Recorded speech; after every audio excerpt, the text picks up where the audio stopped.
Hello friends, welcome to civil step Himachal. आज mains current affairs के session में हम बात करने वाले हैं इंडिया का जो चैलेंज है इनफॉर्मल इकोनॉमी का, इसके बारे में। और इसको हम क्यों डिस्कस कर रहे हैं, India's challenge of informal economy, क्योंकि आज़ादी के इतने साल बाद भी आज हमारी 90% जो लेबर फोर्स है वो किस में काम कर रही है, इनफॉर्मल सेक्टर में काम करती है। इनफॉर्मल सेक्टर का क्या मतलब होता है, जहां पे लोगों के पास कोई जॉब सिक्योरिटी ना हो, जहां पर कोई ओवर टाइम का पेमेंट ना मिलता हो,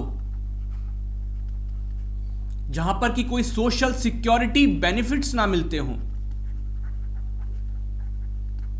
जहां पर जो एम्प्लॉयर और एम्प्लॉय का रिलेशनशिप है वो किस पे बेस्ड हो, पर्सनल रिलेशनशिप पे बेस्ड होता है, ना कि कोई कॉन्ट्रैक्ट के बेसिस पर। जब मर्जी आएगी आपको निकाल करके बाहर कर दिया जाएगा। तो ये सारे कैरेक्टरिस्टिक्स होते हैं इनफॉर्मल इकोनॉमी के। तो इसलिए इनफॉर्मल इकोनॉमी इतना डिजायरेबल नहीं होता है। इनफॉर्मल सेक्टर के जॉब्स इसलिए डिजायरेबल नहीं होते हैं, और साथ ही साथ गवर्नमेंट को भी नुकसान होता है, क्योंकि ऐसी जो कंपनीज हैं, ऐसी जो छोटी यूनिट्स हैं, वो टैक्सेस नहीं भरती हैं अपने ठीक से। वहां पे जो लॉज रूल्स रेगुलेशन है वो फॉलो नहीं किए जाते हैं, क्योंकि काफी सारी यूनिट जो हैं वो रजिस्टर ही नहीं होंगी। तो इसलिए सरकार किसके लिए कोशिश कर रही है कि इनफॉर्मल सेक्टर से इकोनॉमी किधर बढ़े, टुवर्ड्स दी फॉर्मल सेक्टर। जो जॉब्स क्रिएट हो किसमें हो, फॉर्मल सेक्टर में क्रिएट हो। तो इन सारी चीजों को लेकर के जो है सरकार आगे बढ़ना चाहती है कि हम इनफॉर्मल इकोनॉमी को कम करें और फॉर्मल सेक्टर इकोनॉमी को बढ़ाएं। तो ये जो कॉन्टेक्स्ट है, कॉन्टेक्स्ट यही है कि despite witnessing rapid economic growth over the last 2 decades, 90% of workers in India have remained informally employed, producing about half of GDP. The novel coronavirus pandemic has only exacerbated this challenge. हमारा ये जो challenge है informal economy का, इस corona pandemic की वजह से ये और इंक्रीज हो गया है। तो सबसे पहले बात करते हैं कि स्टेटस क्या है, कितना इनफॉर्मलाइजेशन है, किस हद तक इनफॉर्मलाइजेशन है हमारी इकोनॉमी में। तो अगर इसमें आप देखें तो 90% वर्कफोर्स क्या है, इनफॉर्मल सेक्टर जॉब्स करती है। आईएलओ के हिसाब से सिर्फ 9.7% लोग ही जो है वो ऑर्गेनाइज सेक्टर में या फिर फॉर्मली एम्प्लॉयड है। मतलब इनके हिसाब से तो थोड़ा और ज्यादा ही हमारा इनफॉर्मल सेक्टर है।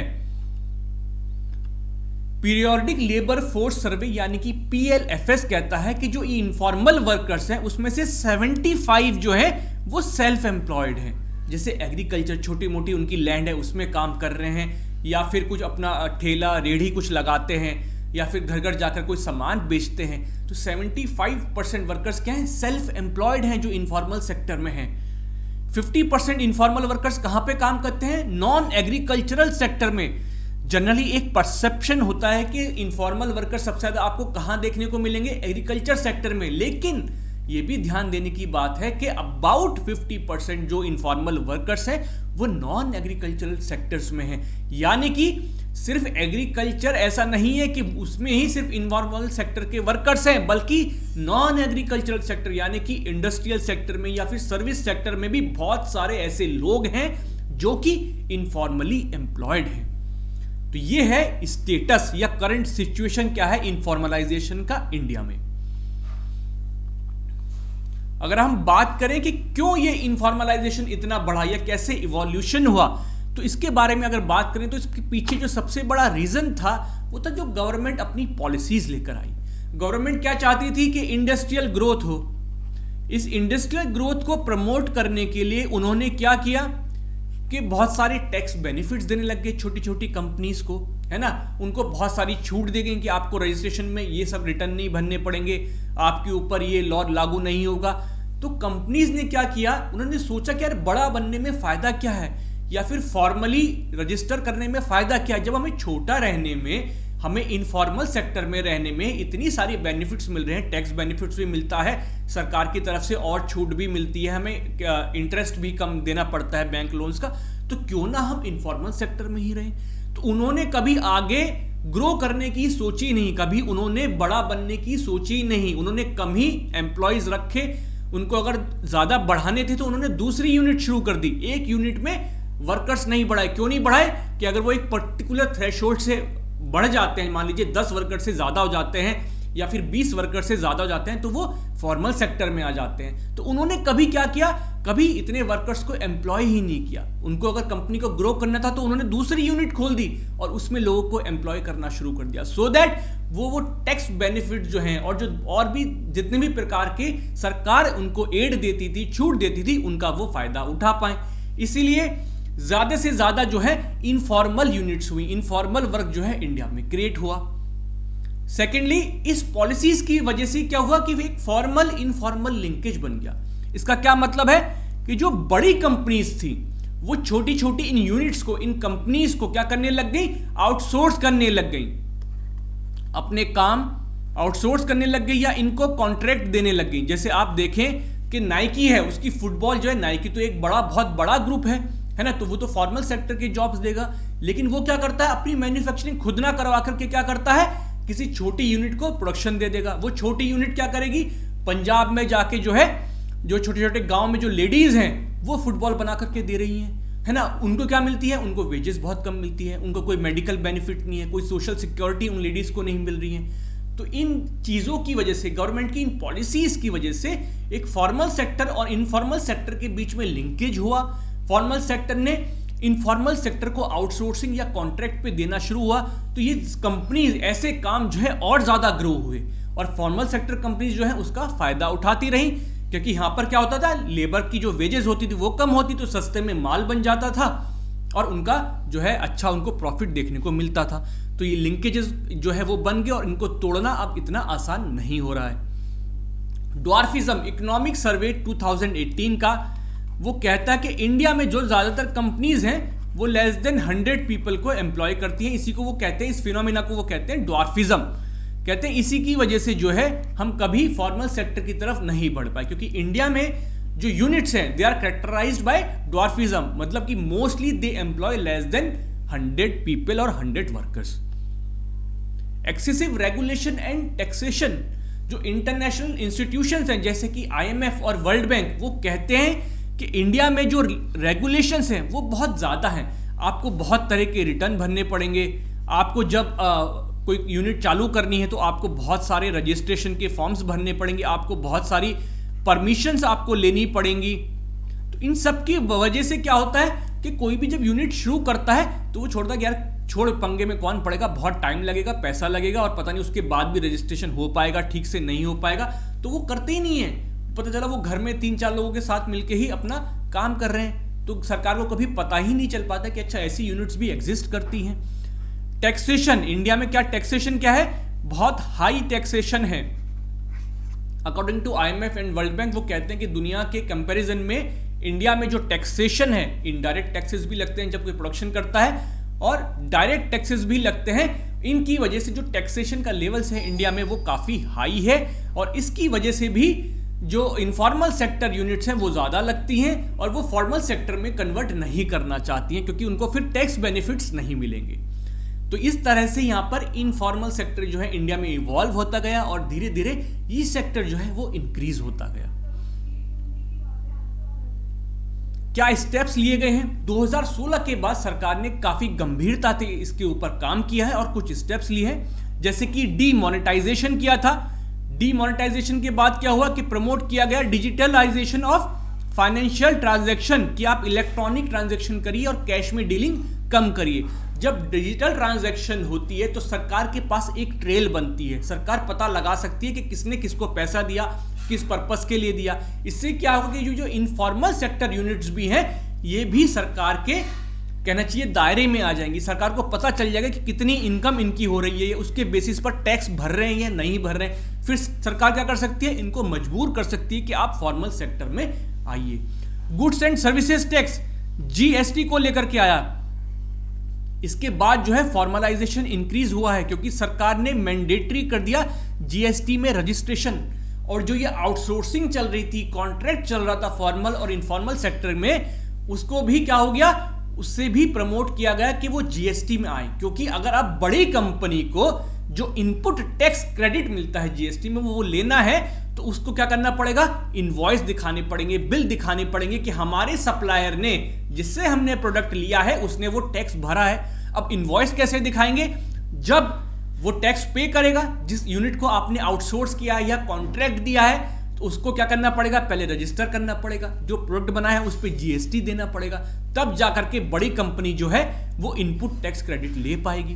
तो एक तरह से क्या हुआ, कंपनीज को रजिस्टर करना पड़ा, उन इनफॉर्मल सेक्टर यूनिट्स को भी रजिस्टर करना पड़ा, और वो भी क्या हो गया, जीएसटी के नेट में आने लग गई। तो आज जो है जो रजिस्टर्ड कंपनीज हैं उनकी तादाद जो है जीएसटी के आने के बाद काफी बढ़ी है, और आप देख रहे हैं जो जीएसटी कलेक्शन है वो भी लगातार बढ़ता जा रहा है। 1 लाख करोड़ से ऊपर जो है पिछले 4-5 महीनों में हमेशा 1 लाख करोड़ से ऊपर लाया है जो जीएसटी कलेक्शन है। Enrolment of informal workers on numerous government portal such as e-Shram, सरकार कोशिश कर रही है कि वर्कर्स को ज्यादा से ज्यादा रजिस्टर कर पाएं, सो दैट सरकार को यह पता चले कि कौन कहां पर काम कर रहा है। ई-श्रम पोर्टल बनाया है ना।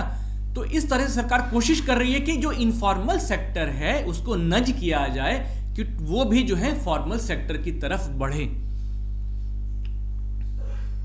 बट इतना इंपेटस क्यों है फॉर्मलाइजेशन का, जो कि ड्रॉबैक्स हमने देखे हैं इनफॉर्मलाइजेशन के, वही कारण है कि सरकार इनको चाहती है कि आप फॉर्मलाइजेशन की तरफ बढ़िए।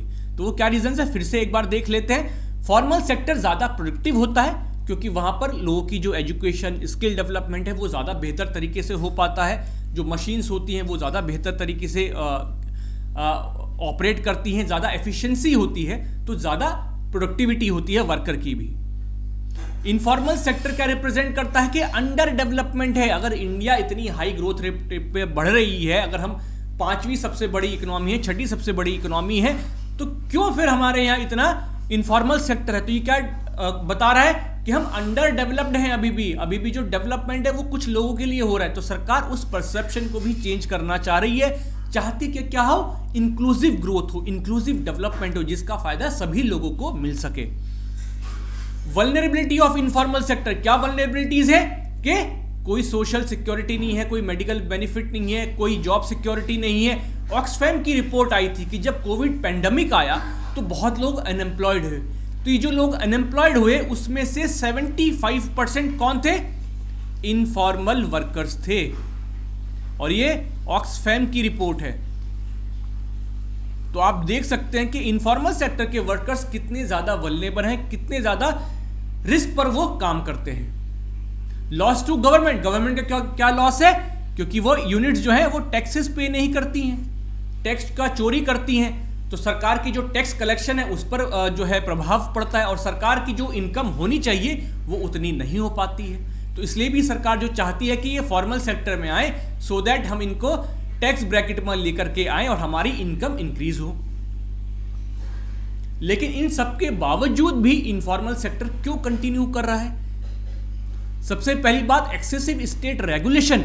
अभी भी बहुत सारे स्टेप्स लिए गए हैं जो कि ईज ऑफ डूइंग को, बिजनेस को प्रमोट करते हैं। हमारी रैंक जो है वो 63 भी आ गई थी, बट उसके बावजूद भी आज भी बहुत सारी ऐसी चीजें हैं। सेंट्रल गवर्नमेंट ने बहुत ईज आउट किया है, लेकिन बहुत सारी स्टेट गवर्नमेंट्स अभी भी ऐसी हैं जहां पर कि बहुत ज्यादा रेगुलेशंस हैं जो कि बिजनेस को स्टिफल करती हैं। तो ये एक्सेसिव स्टेट रेगुलेशंस के कारण भी जो है अभी भी इनफॉर्मल सेक्टर कंटिन्यू कर रहा है, या लोगों का इंक्लाइनेशन टुवर्ड्स इनफॉर्मल सेक्टर है। दूसरा, हिस्टोरिकल फैक्टर्स के हम इकोनॉमिकली बैकवर्ड थे, हमारा एग्रीकल्चर सेक्टर ही प्रीडोमिनेंट था, हमारा इंडस्ट्री और सर्विसेज की इतनी ग्रोथ नहीं हो पाई। तो अबाउट 50% जो वर्कफोर्स है वो हमारी कहाँ पर है, एग्रीकल्चर में है, और एग्रीकल्चर में कैसी है, इनफॉर्मल सेक्टर है। तो इसलिए भी हमारी इनफॉर्मल सेक्टर जो है काफी बड़ा दिखाई देता है। थर्ड इज हाई टैक्सेशन, जैसे कि हम डिस्कस कर चुके हैं कि हमारे यहाँ टैक्सेशन हाई है, जिसकी वजह से जो इंडस्ट्रियलिस्ट हैं या जो सर्विस सेक्टर के लोग हैं वो नहीं चाहते कि वो फॉर्मल सेक्टर में आए, वो छोटे रहने में ही भलाई समझते हैं कि कम से कम टैक्स से तो बचेंगे।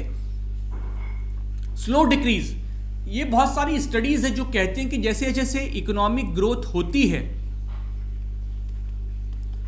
जो आपका इनफॉर्मलाइजेशन है वो डिक्रीज होगा, लेकिन ये स्लोली डिक्रीज होता है। ऐसा नहीं है कि आपकी जो इकोनॉमिक ग्रोथ है उसी रेट से आपकी इनफॉर्मल सेक्टर की जो इकोनॉमी है वो डिक्रीज होना शुरू हो जाएगी और फॉर्मल सेक्टर की इकोनॉमी बढ़ना शुरू हो जाएगी। बोले ऐसा नहीं होता है, धीरे धीरे होता है। शुरू में ऐसा होगा कि आपकी इनफॉर्मल सेक्टर इकोनॉमी इंक्रीज हो रही है, लेकिन कुछ टाइम बाद आपको फर्क दिखेगा और आपकी इकोनॉमी में फॉर्मल सेक्टर जॉब्स ज्यादा क्रिएट होंगे।